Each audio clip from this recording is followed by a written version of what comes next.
ভাগবত মহাপুরাণের মধ্যে ভগবান শ্রীকৃষ্ণের সম্পূর্ণ জীবন কাহিনী উল্লেখ করা হয়েছে।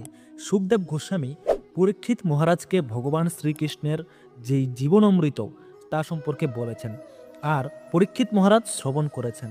আর এই কথোপকথনের লিপিবদ্ধতাই হচ্ছে শ্রীমদ্ ভাগবত মহাপুরাণ। আর গীতা হচ্ছে স্বয়ং ভগবান শ্রীকৃষ্ণের উপদেশ। স্বয়ং ভগবান কুরুক্ষেত্রের যুদ্ধে অর্জুনকে যেই উপদেশগুলো দিয়েছেন, সেই উপদেশের লিপিবদ্ধতাই হচ্ছে শ্রীমদ্ ভগবত গীতা।